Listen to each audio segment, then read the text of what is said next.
Hey, what's up, YouTube? This is Tony Harvin, and welcome to my YouTube channel. Do remember, if you'd like to subscribe to this channel, hit that subscribe button and also hit the notification bell right here and select all to receive all notifications upon the videos that come out on this channel. Also, my backup channel is Tony Harvin Network if you'd like to do the same. Hey, what's up, YouTube? This is Tony Harvin, and welcome to my YouTube channel, my primary YouTube channel. I greet everybody upon this evening. We have a special interview today with Big Herc from the Fresh Out series. Do remember, I'm not trying to violate any type of community guidelines, copyright infringement, or anything like that. So people in the chat room, you will have the opportunity to ask questions. You can ask questions in the chat room, and I will relay it to Big Herc on whatever questions you got. You know, we would stop him in the midst of whatever he's talking about and ask him the question. Glad to have you, Big Herc, here on this network. Hey, man, I appreciate the opportunity. And anytime I can get the message out, man, I'm all ears, man. I think, as many people as possible need to hear something that's an alternative to what's being promoted. Absolutely, sir. So take us back to your upbringing, your childhood. How was it like in general? My childhood was pretty good, man. I mean, I had a young mom. Mom had me at 14, and I pretty much grew up in a household with my mom, my grandparents, and my aunts, and so I had a lot of family love around me. Um, I never met my actual biological father, but it never really dawned on me that I didn't have a dad until my mom actually got married for the first time, which was at 18. But through my childhood, I mean, I read a lot of books. My mom was she was still in high school, so I was around a lot of educational things. So it was a very welcoming and well balanced upbringing. My grandma taught me a lot of mannerism. Just I had a lot of learned a lot of respect real young. And then mom got married. My stepdad was in the Coast Guard, and so I spent a lot of time on military bases around military kids, and it taught me a lot of discipline, a lot of self-value. Did a lot of skateboarding, playing little league baseball, BMXing. Just a really fun childhood. I mean, some of my funnest times were living on a military base in the Bay Area and skateboarding and BMXing and doing well in school. I was a straight A student. Did really good in school.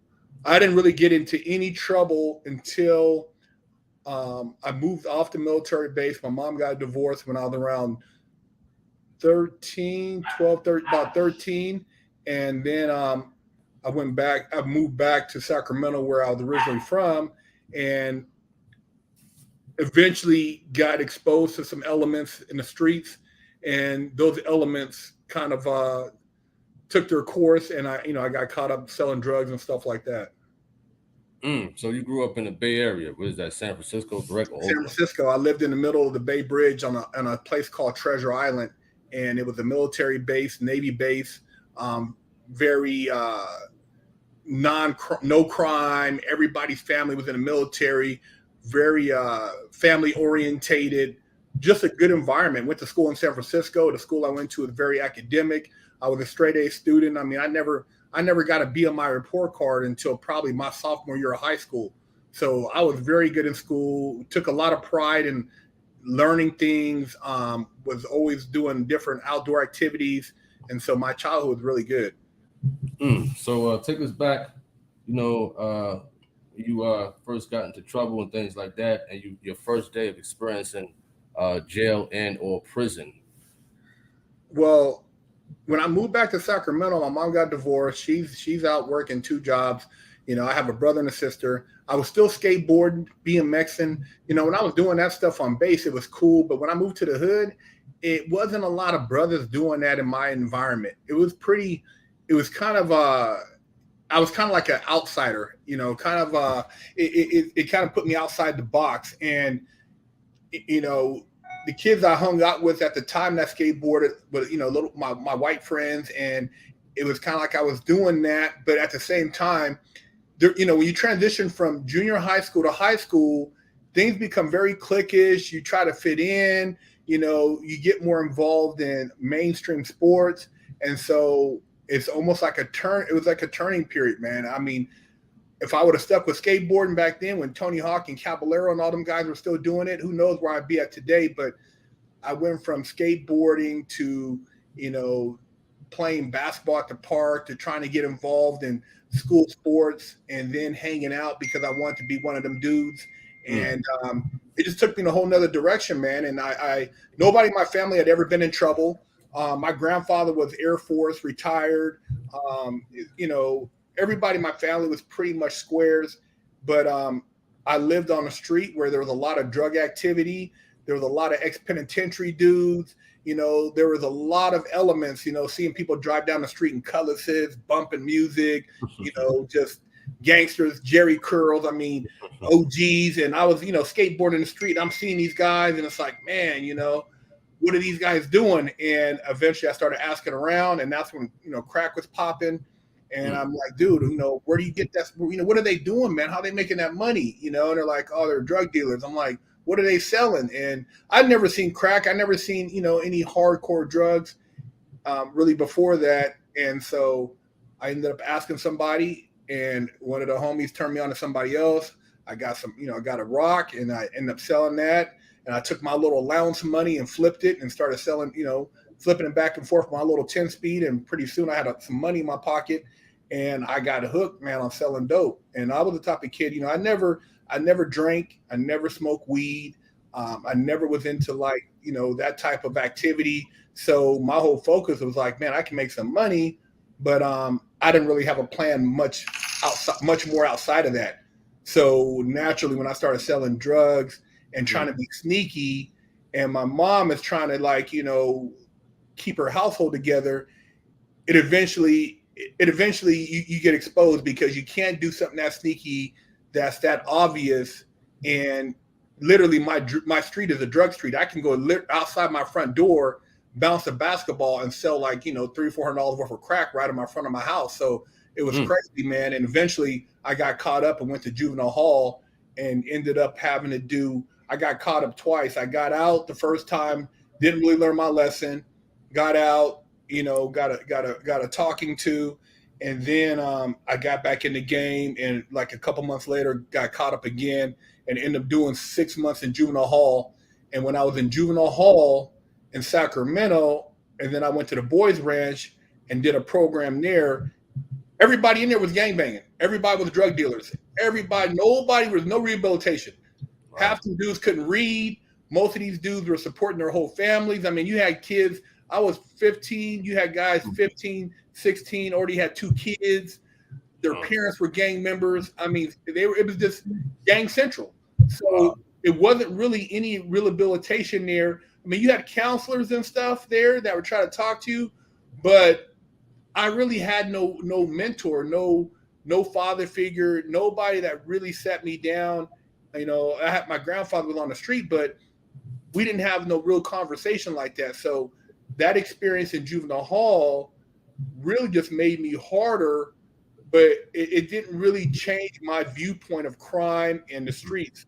So, yeah, man, I did that time, got out of there. The only thing that saved me probably from getting caught up again was that my mom got married a second time and we moved to Orange County. And so that kind of gave me a break from Sacramento, and Orange County kind of, it's a lot of squares out there where I moved to in Huntington Beach. So it was nothing to get into. So I had a break from crime for those 2 years of my junior and senior year in high school. Wow. So when you went to prison, and I want this also, as we talked about before we went on live, to be an encouragement to those out there who's taking penitentiary chances out there. That's one thing about this channel. You know, I like to empower the people and encourage the people, more so our people, because, you know, we are hard-headed. We did grow up in, you know, rough areas and things like that, but we don't have to become that. You understand that? So I'm trying to, you know, use this platform as you got your platform and stuff like that, and we're trying to come together in general to try to help the people out there. So that's my thing, what I want to do in general. I never been in, like, you know, major trouble and stuff like that, but just to hear somebody's testimony, just to hear somebody's story, it's like, you know, wow, it still can encourage me. You know, it's hard out here. You know, it's easy to slip into something troubling. You know what I mean? Just in general. So just to stay focused and hearing testimonies like this is very awesome.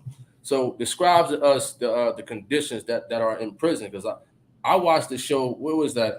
90 Days In or 60 Days In, some type of jail TV show like that. Is that similar to what you have seen in prison, or is it just fairy tales? Well, juvenile hall and boys ranch is different. Youngsters, it's a lot of, it's very, the weak get punished. And then I went to CYA. I did time in CYA. After I graduated, I got caught up in a home invasion. So I did time in California Youth Authority, which is like a gladiator school. And that was the same thing as pretty much juvenile hall with the mentality. And I didn't really learn my lesson even there, even though I got there and I did a good program. I competed in a bodybuilding show. I stayed out of trouble while I was there. But when I got out, I still had that mentality where I was willing to take chances and compromise myself. So eventually the penitentiary situation was a bank robbery I got involved with in 2000, and it was a gun was involved. We did a takeover, high speed chase on the freeway, helicopter, spike strip, 20, 30 cop cars. It was, it's all documented. And I ended up getting, for that case, I got 120 months. And in the feds is different than the state. California state prison is very, very aggressive. It's no joke. A lot of gangs, a lot of politics, a lot of racism. The feds, you do have that also, but not to the extreme. So when I got to the feds, when I got locked up, actually, the day I got arrested in the high-speed chase for the bank robbery, it hit me when they put the cuffs on that this is it, that I got to change my life. So as I sat there in the handcuffs and was being driven in the car, I'm like, man, I'm done with this shit, right? So I had to start figuring out how did I get to the point where I was willing to take a chance to rob a bank? What led to that? The bank robbery was the end result, but there was a lot of small choices. It could have started off when I was running up in stores in high school and stealing clothes because I didn't have no clothes for school. I wanted to wear fresh clothes or stealing shoes. But all these little gateway crimes lead to the bigger crime. So when you see these kids out here who are, getting probation for burglary, for, small robberies, when you don't sit down and have time to reflect, eventually their next case is going to most likely be maybe a robbery, second-degree murder, first-degree murder. It just elevates, it escalates until you get to something that really wakes you up. And this bank robbery, luckily, somebody got hurt, but luckily nobody got killed, nobody died, because I'll still be in there. I know guys who did bank robberies, and man, it happened to be a shootout. Somebody got killed. They're doing 90 years. So I was fortunate in a sense where I learned a hard lesson, and I did traumatize a lot of people, but in the process, I was at least able to do my time and have a second chance. But when I got to the pen, and because of my previous criminal history, I went to a USP, which is considered like a level 4 in the state, but a USP is like the highest. And I was at Lompoc USP in 2000. That place is known as a castle. It was no joke back then. I mean, dude, people get killed up in there. When I got there, they were on lockdown because somebody had got killed. It was a gangster party, man. And in places like that, you don't go in there thinking you're some super duper, whatever the case may be. Because I've seen the hardest dude in there, strongest dude on the yard, get checked in. I mean, dude, it doesn't matter who you are, get checked in. I seen a dude who was another cat. He was, a heavy hitter on the yard. And one day I'm walking around the yard and I see him getting stomped out. So anybody can get it in there. It don't matter how big, how bad. I mean, I seen some, some dudes can, maneuver, but you can get it. And I remember my first day in, pulling up to that prison, and they drop off people along the way. So you're on a prison bus when they transport you from wherever your holding facility is to the prison, they drop off other individuals at whatever other prisons on the way there. And there was a camp there, and the camp has no fences. So it's pretty much wide open. That's doing like, kiddie time, Then you got the medium, which has a fence, but they got more privileges. And then you got the USP. You got the guard towers. You got, they're shooting on the yard. People are, you got people that are doing 2 and 3 lives plus 100 years, so you're around a lot of killers, man. And when I rolled up there, it was on a lockdown situation. And they ask you, where you're from. Are you gang related? Who do you click up with? And anything you say in prison will be documented. So if you say you're a Crip, you're a Blood, you're a Vice Lord, you're a GD, you're whatever you are, BGF, that's gonna be on your jacket. And so all that stuff follows you. And so for myself, I'm like, I'm not really, gang oriented by like, my background, my people from where I'm at is Crip. So, yeah. Oh, what do you want to be in a cell with? You want to be in a cell with a Crip or Blood, blah, blah, blah. I say, put me in a cell with a Crip. So they put me in a cell with a dude from 60s. He ended up being real cool. But literally, these cells they're so small that in order for one person to stand up, the other person has to get on the bunk. There's not even room for 2 people to really stand up. If me and you were in the cell to stand up, we would literally be shoulder to shoulder, like from or side. We couldn't even stand side by side. You got to stand at an angle, and I got to stand at an angle, and that's how small the cells are. So it's like damn near the side of your bathroom. But USP Law Park, man, when I got there, everybody was on the cages looking out. It's 3 tiers up. If somebody throws you off the top tier, you're pretty much gonna break your neck. And people are hollering, and dudes got their mirrors outside their lockers, and they're talking shit. And dude, it was crazy, man. It was like walking in a kennel, in a dog pound. Hey, where you from? Who else came with you? It's like it was a madhouse. And I walked into that situation, and we ended up being locked down for like another couple weeks. So I had no commissary, no food. I'm up in there starving, eating old ass apples with sandwiches. I mean, dude, I had like really no clothes. I'm wearing the same shit. You can't even wash your ass in the cell because there really ain't no room to wash your ass because you got another man in there. You know what I mean? So as soon as they crack the cells, you try to go and run and take a shower, man. But it ain't no privacy up in there. And you got to know all your moves, man, because you got dudes in there who are on some Peter Gaze and shit. Then you got dudes in there who are watching for dudes who are feminine. You got dudes in there who are trying to feel people out to see, where they from, if they real or not. So you got to play all these different psychological games on top of like, I didn't have no homies in prison. Most of these dudes from the hoods, these streets, play these backgrounds. They have other people that are already at that prison. That's why everybody's like, oh man, where you from? Woo woo wop. Or, especially a lot of LA dudes, they got homies from here, or so-and-so showed up. There's nobody from the hood I grew up in that I ever did time with. So I had to be solo bolo. I went up in there, I had to carry my own, hold my own, and basically make friends as I went along. But it's not no party up in there, man. For dudes that think, oh man, the homie, man, shit, that shit is horrible. That you excited because you got another homie up in here with you doing 15, 20 years with you. That's some whack ass shit, man. Got a question from the chat room. It said, how long have you been bodybuilding, Nicole Martin? I've been working out since I was probably 13 and a half, 14, and I just turned 50.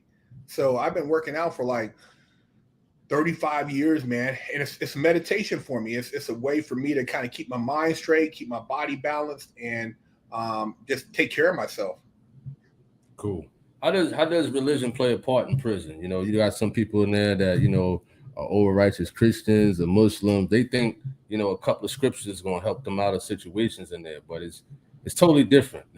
It's totally different. A lot of dudes are hiding out in the church, bro. You got dudes up in there. They go to that church and try to act like they're all righteous. It's a cold duck and wreck situation. You got a lot of dudes that and tattoos and all that shit.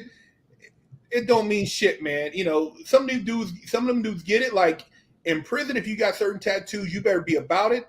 But church is a way for a lot of people some people to hide out. You got a few guys who maybe are really trying to change their life, but a lot of guys are using that as a way to kind of duck maybe some things they did. You know, I remember there was a dude and he's act like he was going to church, and come to find out, somebody said, "Oh, dude, that dude's paperwork where he was messing with some young kids, and they were about to punish him." And he checked in, but he was trying to use that church thing. Oh man, I'm over here. My brother's going to look out for me. And you started, you know, and dudes start investigating, because people, they'll do background checks. They'll have their girl pull your number and say, "Man, what is this guy really in here for? What was he doing on his case? You know, this guy, did he rat? Did he get a 5K? Did he try to do get some type of departure?" And so people look up your paperwork. But you know, some of the other cliques in, you know, that are religious in there, it's no different than a gang. You know, dudes kind of run their shit. I mean, I met a lot of cool brothers who were 5%ers, very educated, really deep in the legal work, good at doing a lot of paperwork in there. They were pretty cool, but a lot of people be faking it, man. They use that religion and they get out and then they go right back to the same shit. So what is your take on religion in general? You know? I'm a spiritual person, man. I mean, I've read a lot of things about like the originations of Christianity and a lot of these other faiths. And I know that they blended a lot of paganistic beliefs in with Christianity. A lot of these cultures together and empower certain kings and stuff like that. So, you know, it's like the Council of Nicaea, where when they voted to kind of like incorporate parts of paganism with Christianity. So I know I go deeper than just saying, "Oh man, Jesus is going to come back again." There's a lot of other really meanings behind, you know, a lot of things that's said. It's not per se verbatim. People think, "Oh my God, he's going to rise." A lot of that stuff has to do with consciousness, rising of consciousness. The rebirth is rebirth of self. A lot of those were esoteric things and people who were involved in the Gnostics. But for a person who's just a Christian, they don't understand how religion is bigger than just like what you read in the Bible. There's a lot of symbolic meaning behind things, and it has to do with your level of consciousness. And a lot of this stuff was for people who were teachers, and they would share this knowledge. But a lot of, you know, you can't, it's different levels to the game, you know, and I don't like to bust other people's bubbles. So when people want to do certain things, I let them be that. But a lot of people don't know the meaning behind Easter.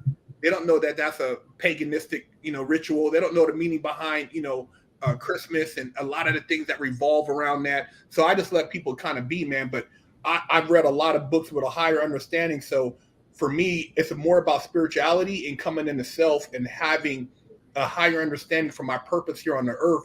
But I don't believe in giving any religion $1.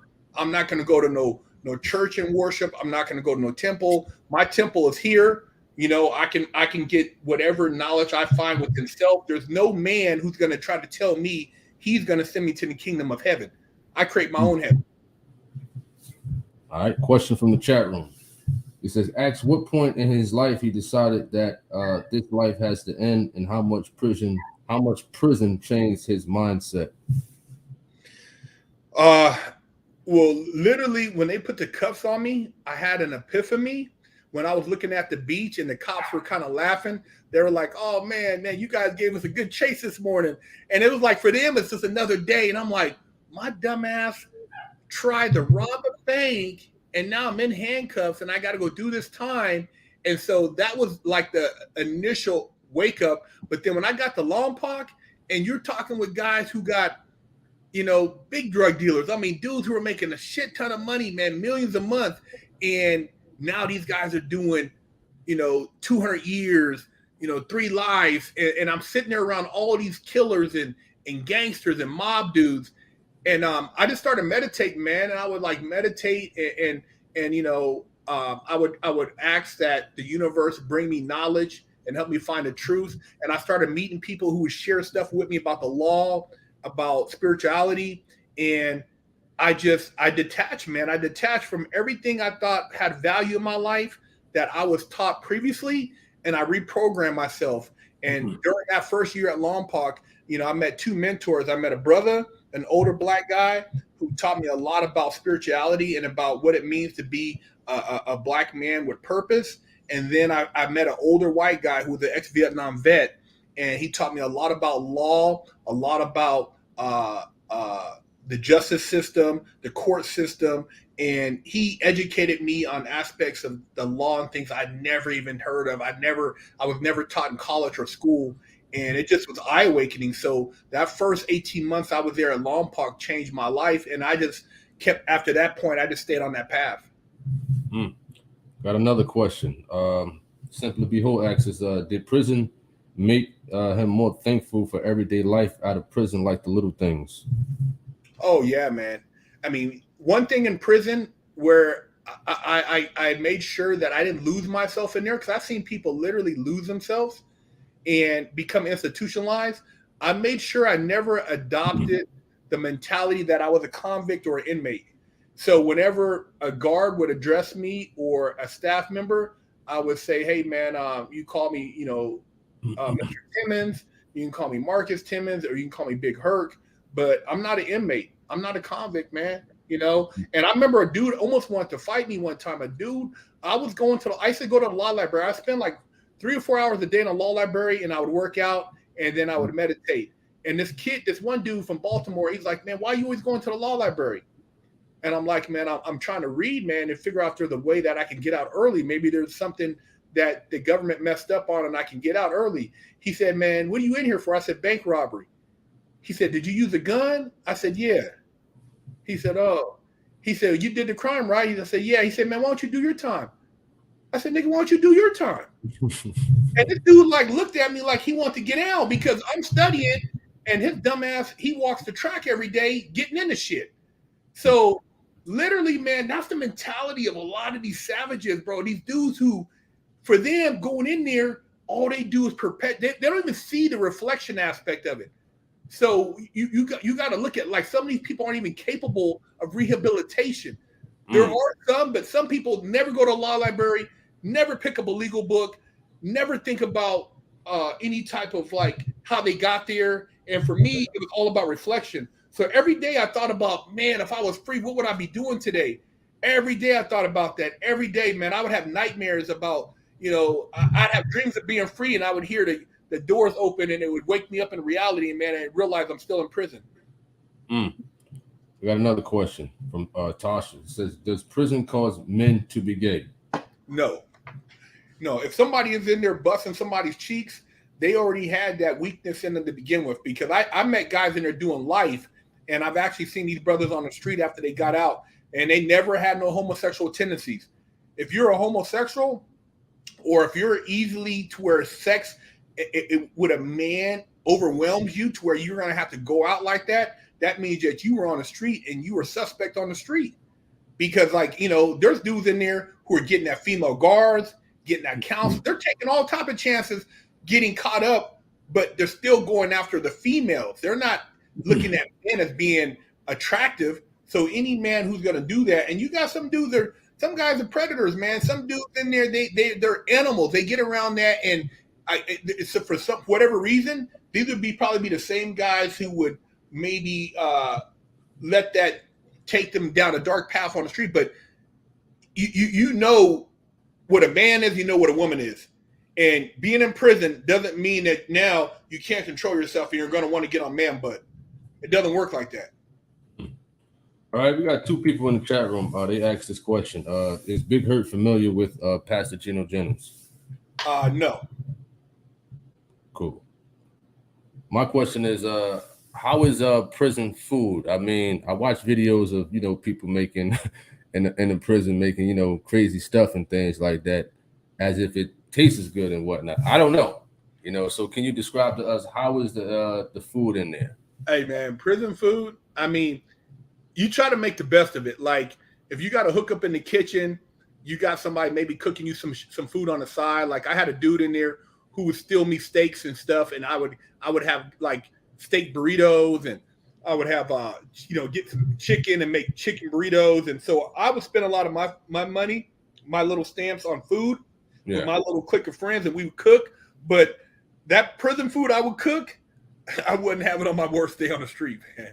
I wouldn't top ramen and canned tuna, man. I'm cool, man.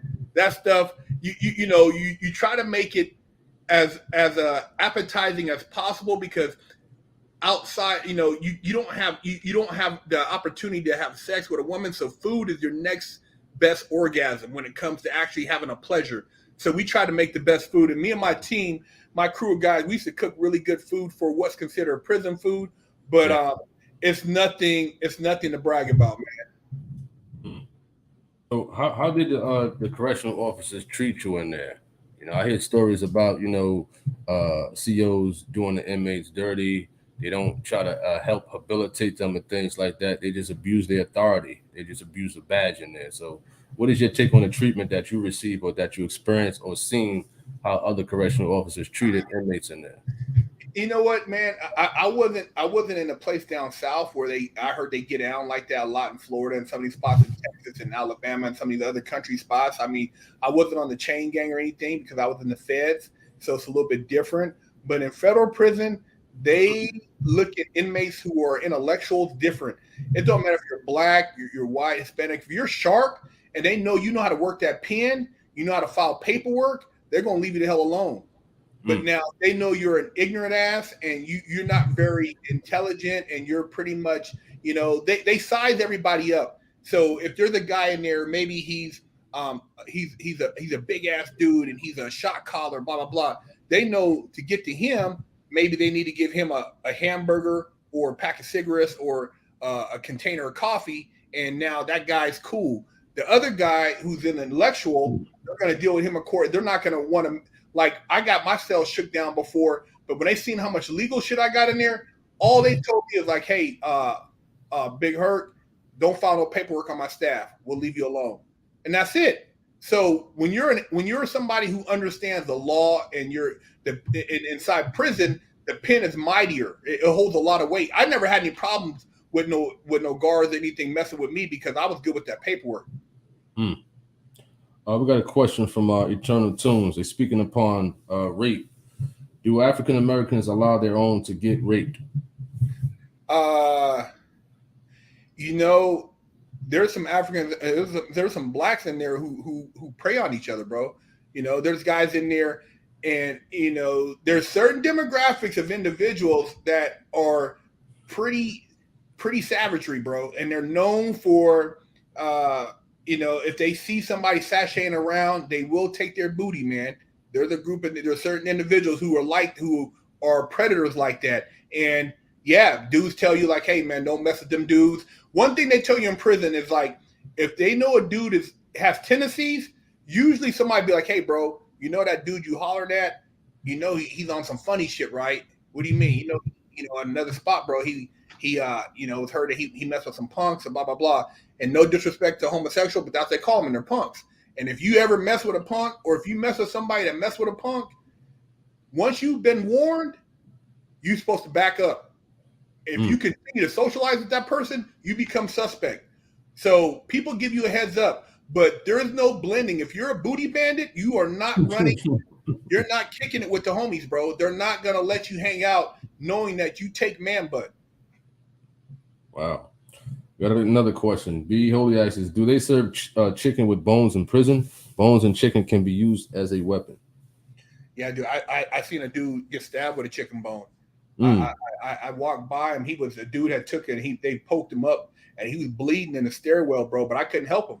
I couldn't even do nothing. I just had to walk around him, man. Because if I would have stopped, it would have put me in a situation that could have put my life in jeopardy, man. And that's how it is in prison, man. But yeah, they had stabbed this dude up. They had made a shank out of a chicken bone because it doesn't go off in a metal detector. And so they sharpened that thing up, and they had jabbed dude up. He was bleeding, and he survived. But they do. Chicken bones are used as weapons in prison. So when you see somebody getting beat up or pulverized or anything, and we human beings, we have a heart, but in prison it's something different. You gotta walk around that and not. Yeah, I mean, if you're on the street and you see somebody like situation, naturally, like if a motherfucker's intimidating people, you're gonna be like, hey man, because that's what a man do. But in prison, like I seen a dude getting stomped out in the kitchen, like they were punishing him. Older dude too. I mean, two youngsters. They were stomping him, kicking him, stomping his head. Everybody's kept eating. You don't eat no faster. You don't make no moves because there's guards standing, but they don't see it. And if you move real quick, and the homie's like, "Hey man, do you see how homeboy got up real quick and turned his tray in?" And the guards came running over here. I think he told on you. Now you suspect. So you got to be as calm as possible. You act like you don't see it. Mind your business, bro. And the USP, you mind your business. It ain't your business. You mind it. And yeah, I've seen dudes get stomped out. Dudes, I've seen a dude bleeding out coming from the yard. He was laid out. He was all bloody. And when I seen it, I started walking a little bit faster because I knew I got to go take a shower because they're about to lock it down. You know, and that's how it is. You just mind your business. Wow. Nicole Martin asks us, how long has he been freed from prison? I got out in 2008, October 2008, man. So I've been out for a while now. What inspired you to do YouTube? When I was in prison, you know, it used to blow me away when I would go to the law library all night and study and look for laws. And then there would be a group of guys sitting around watching BT or basketball. And they'd be like, "Big Herc, man, what, they got any new laws over there? What's going on in the law library, man? They got anything that help us get out early?" And they'd be cracking jokes. But I'm like, look at these dumb niggas, man. They don't even know if they got wrongfully convicted. They watching BT, listening to Gucci Man, watching, you know, the basketball games. And I say, you know what? I got to do a show when I get out that shows a different side of people who have changed their life, because this ain't a good look. I mean, literally, you'd have guys in prison. They're so miserable, bro. They're in there watching Cops. I can't believe it, man. Dudes are watching Cops in prison. You're locked. You're getting excited over another man getting wrongfully beat up by watching Cops. I'm like, this is crazy, man. So I actually came up with the fresh out concept in prison. And when I got out, my goal was to make this show flip side of the Cops, but showing people who've changed their life to be a positive, rather than showing the people who are basically incapable of rehabilitating themselves. That's what's up, man. And you know, like I said, when I first came on to watch the show, it was very interesting. You know, I haven't seen anybody have like an encouraging show who came out of prison and things like that. Aside of Scared Straight, I don't know if you ever heard of that MTV Scared Straight. What do you think about programs like that for the youth? You know, at the end of the day, man, I think it's not about trying to scare a person into not committing a crime. I think it's more about presenting opportunities and showing people their potential. One of the things that saved me, man, was the fact that I did grow up on a military base. I had white friends, Filipino friends, Mexican friends. You know, I had been around people who were multimillionaires before I got locked up. I had kind of seen a taste of a good life when I was out. So I had, you know, I had a lot of culture to myself. So when I got to prison and I had conversations, I realized that this wasn't me, and that I was not in my natural element, that I was, this wasn't my life. And so I was able to reflect on things that I could do when I get out to create other opportunities. A lot of people don't have that. You know, there's a lot of guys who grew up like in some of these neighborhoods. They've never been anywhere. They've never traveled outside their social circle. They've never had exposure to different things in life. And so they have a limited perception of what their life can be. But scaring somebody, you know, you scare somebody and it work with some people. But I think if a person, like, you know, you take a person out of the hood or out of an environment and you show them different things, because people who have a lot of success, it's not that they're necessarily smarter. It's just that they've been presented with more opportunities. And if you were given those same opportunities to learn and to indulge in those activities, you wouldn't commit crime. You know, if you had a father at home and who took you to his office every day, or, you know, you got to go work at his shop on the weekends and learn about, you know, HVAC or plumbing, or, you know, work on cars, why would you go out there and rob and steal? Sell dope. You know, it's all about your environment. Absolutely. We got a question from the chat room. Mr. Ham says, ask her why the government was so scared of Larry Hoover. and Geraldine for Gangster Disciples and Vice Lords, and was worried about Crips and Bloods. Well, they were worried because those organizations, when you think about the leadership, imagine if Larry Hoover or Tookie Williams decided to say, you know what, we're going to go with this right here idea, and I'm going to start teaching you guys. We're going to start learning about how to build Black businesses, how to build Black wealth, how to unite each other. They need us killing each other, bro. They need us destroying each other. They need us to be self-destructive. Why you think, like, when you see all these images, and back in the day when I was listening to rap, you couldn't even show a gun in a video. Nobody had guns. MTV, you couldn't have gang banging. They didn't really have rap. They didn't have all that. But once they got rid of that per se, that conscious movement with the Brand Nubians, with X-Clan, with Public Enemy, and they allowed the influx of what they consider gangster rap and drill rap. They wanted us to self-destruct. These brothers, man, if they got together, if you got dudes in the projects who were able to sell $1 million for crack a month, imagine if that guy got into real estate. Imagine if that guy got into farming. Dude, you have the homies running the farms. You got the farm trucks. You guys are doing dairy. Man, we'd be billionaires. Black communities would be balling. And so you're talking about now, instead of being in prison, these are Black business owners. We're billionaires. We're sitting right next to the white dudes. These dudes have tried their damnedest. They're created almost like a gauntlet for us to run through to get to where they're at. That's why they give us basketball and sports. That's bullshit. You talk about real corporate America. If we focus our energy on that, dude, we'd run some shit. What if we ran the hip hop community? If we owned the labels, dude, what would they do? They're eating off of us.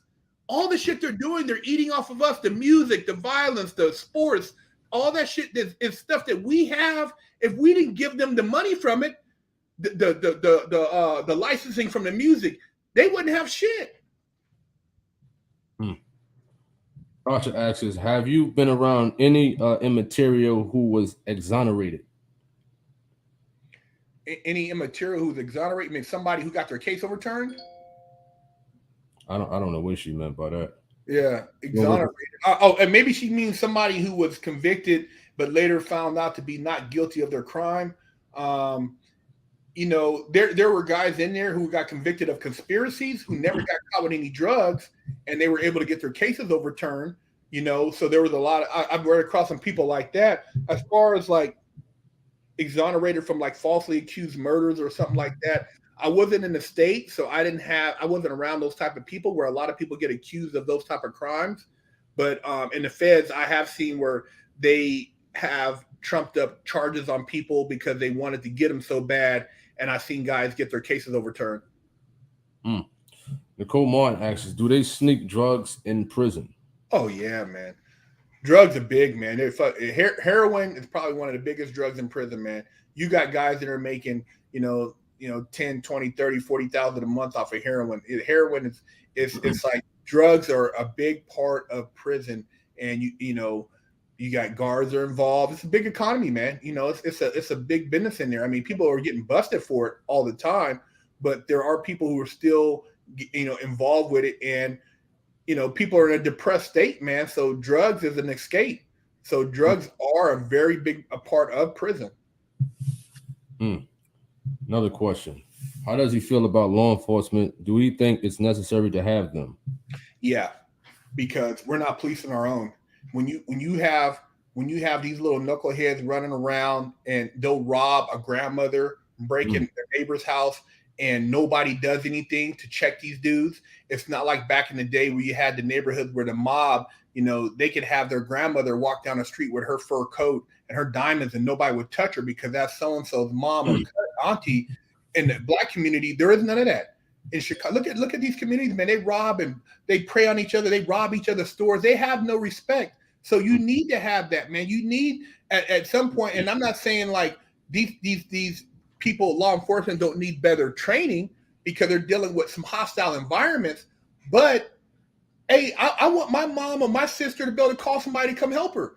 I don't want them to be robbed and beat up in these, crime to just run rampant and my little niece not to feel safe. some guy thinking that he can, hurt her and there's no consequence. I think that's the worst thing, is to not have a peace of mind and safety. And that's where we're at right now, man. It's sad, man. And people to think that, and now you got, regular people, women ride public transportation and they're not safe. My question is, are celebrities treated different inside of this, such as like, R. Kelly, Bill Cosby, and people like that? Bill Cosby, I think, was in the state, and I think like because of who he was and the fact that he had all this knowledge, and he kind of, people probably think that he got railroaded. He probably wasn't really treated too bad in there as being a really old man. Just like I heard OJ, a lot of people kind of looked up to him still because he was OJ, and he was able to he's a really good communicator. R. Kelly, I don't know what his situation is or how they would treat him in there. But, certain rappers and stuff that go to prison, I mean, guys see him in there and they pretty much kind of just like do their thing. I mean, you see a lot of these guys, on the street, a person could be, all they could be, but in prison, everybody has access to the same shit. So I don't know. I don't think, most celebrities have a big issue in there unless their case is something that's really frowned upon, like R. Kelly with the stuff he was involved in. I don't know if he's, getting pressured, or if he has, I'm quite sure maybe he has somebody kind of looking out for him so that he's not being extorted up in there. Cool. Simply Behold Comedy says, instead of building gangs, build a business, have multiple sources of income, then invest in like services and skills. What do you think about that comment right there?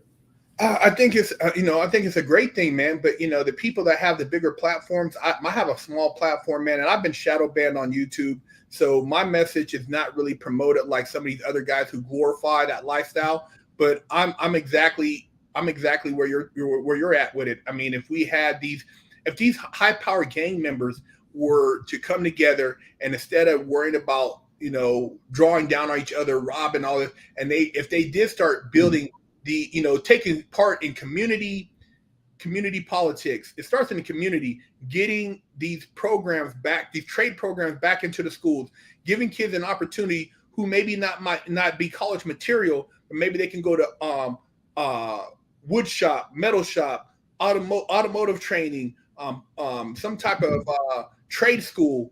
It would change the game, man. These people need to have a positive outlet, but you got to give them the ability to take advantage of that positive outlet. But we need more OG mentors. And when you take away all the men, all the fathers, uncles, the ones who these youngsters could have possibly got some type of mentoring from, and now you only have these youngsters, and they're so wild out, they're mad at their dad for abandoning them, for their uncle not being there. So it perpetuates that anger. They usually don't get a chance to really do something about that anger until they get caught up. We need to catch these kids before they get caught up. We need to be talking to these young kids, giving them positive reinforcement at a younger age so they can not get that anger and find a positive outlet, because not everybody's going to make it to the NBA or NFL. Yeah, true.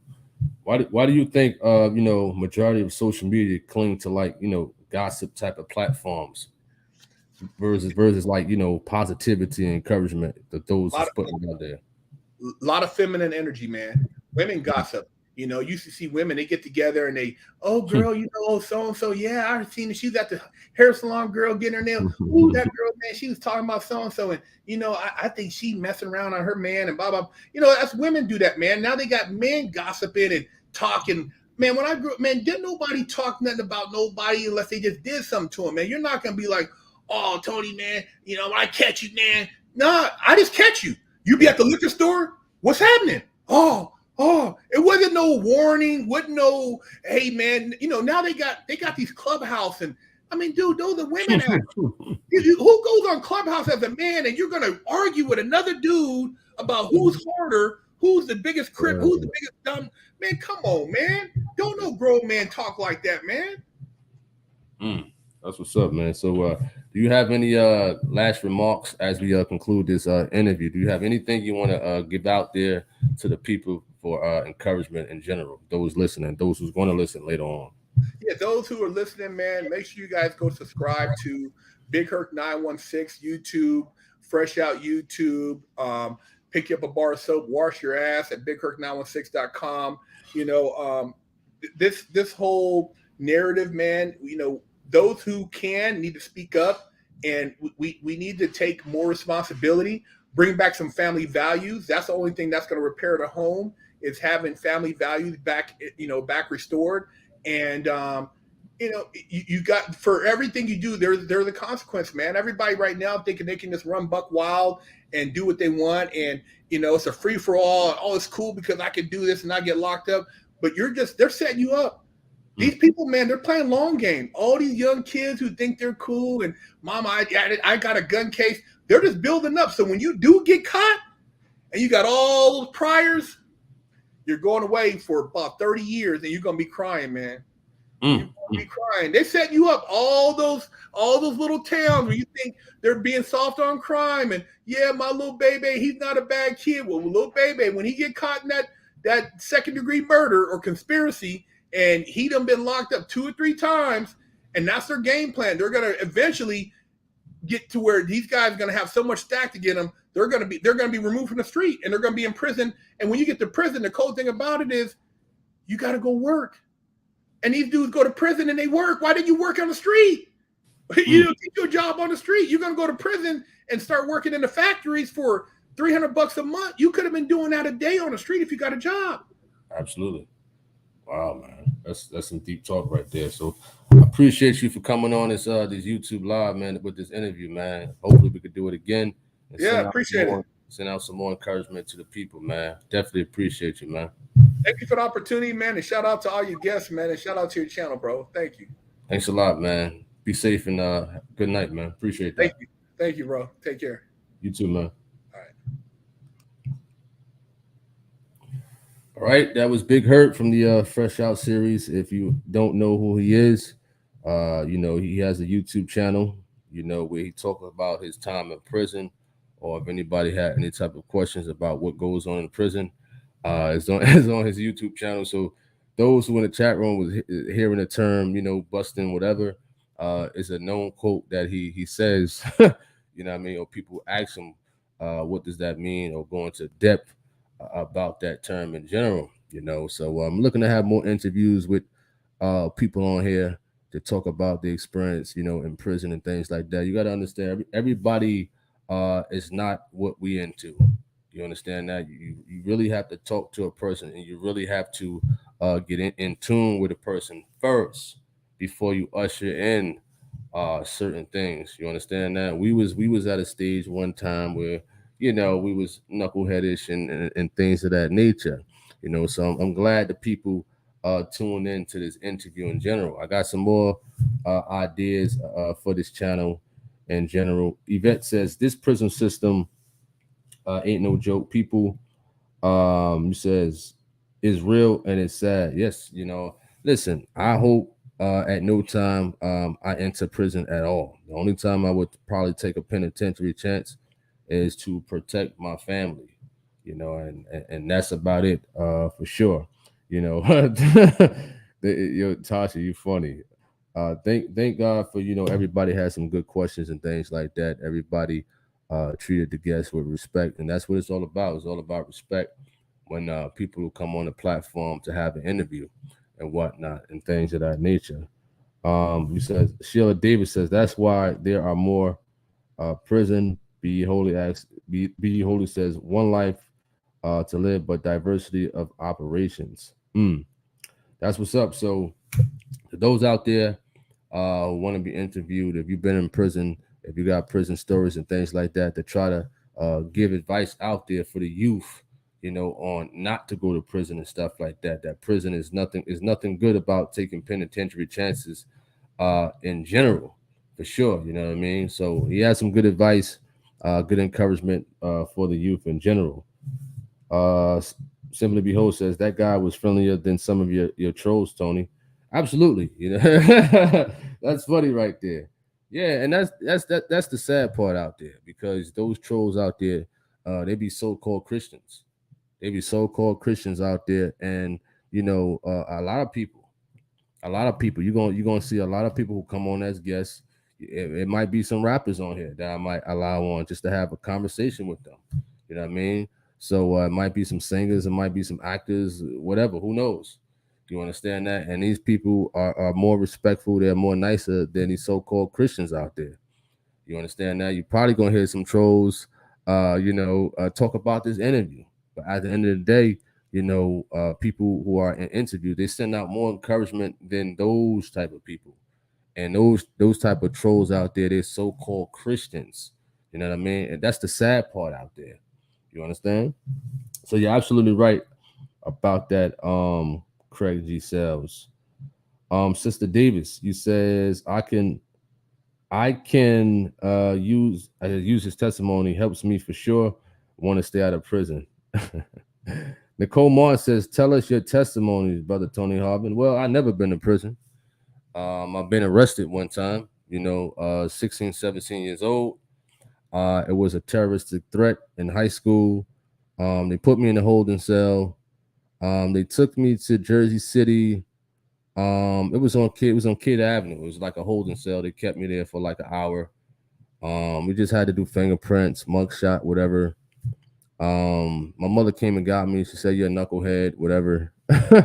So that was about it. I only did I think it was 9 months probation. What is it? 30 hours of community service.